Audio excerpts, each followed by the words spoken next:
All right, guys. We got the INFINITI G35 here. This is 2003 model. Customer complaining no heat on this car, right? And he said his heat was working really good. And I did work on this car probably a few weeks ago. And I remember we did this piece over here. I placed an order for that. And I got that. I'm gonna be changing that. But this customer, he's from down south. He's like almost 2 hours away from me, so he really can't come often to me. But he's an old good friend of mine. But his heat doesn't work, all right, guys? And he said the heat was working fine. But then he went for oil change, and they recommended my coolant flush. And after that, he never had a heat. He spoke to the people, gave him a hard time, guys. But anyways, I know the problem. I know what happened here. And I'm gonna tell you this: you cannot just change the antifreeze on nowadays on the newer vehicles. All right, most of these cars, you need to bleed the system. All right, this particular vehicle, if you have INFINITI G35, 37, just pay attention to the piping, guys. These are the coolant pipes. You got heater cores back there. You see this little guy right here? See that little guy right down there? Look like I got a Phillips head screw on it.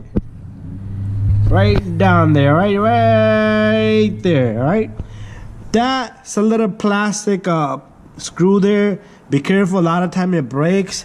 So you need to burp this car, right? You could burp it from right there, guys. That will help. But usually what I do is I am going to reflush it. I'm not going to be making a video on this car. But I have a Nissan Altima. If you search, you put in RB the Mechanic Nissan Altima coolant flush. You will see a video about how to airlift using the tool called airlift. So all these pipes will collapse. This one, that one, all these coolant pipes, they will collapse. Although it will vacuum everything out of there, and it will shoot antifreeze into it. All right. So do that, guys. If you don't have heat, man, these Nissans really, even the Nissan Altimas and Sentras, they all need to be bled, guys. Pathfinder, your truck's gonna overheat, guys. A lot of times you can rev the RPM, but do the job proper. All right. Have your mechanic do it right. Do it properly. Don't mess with it, guys. You don't want to damage anything. You don't want to blow the head gasket on this thing. All right. And even if your car doesn't overheat, there's a hot spot.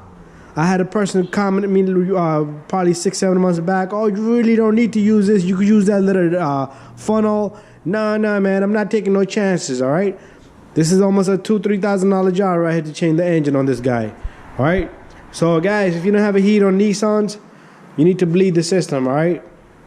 So even the other cars, guys, bleed it. Do it right, guys. Chrysler 300s, cars gonna overheat, all right?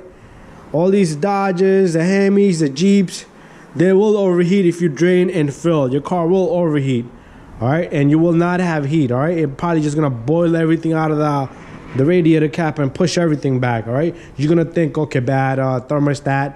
No, you just didn't believe it. You have air buckets in there which are boiling. Steam is being created and pushing everything back out. All right, guys? Thank you, guys. Just a little lesson, and bye-bye.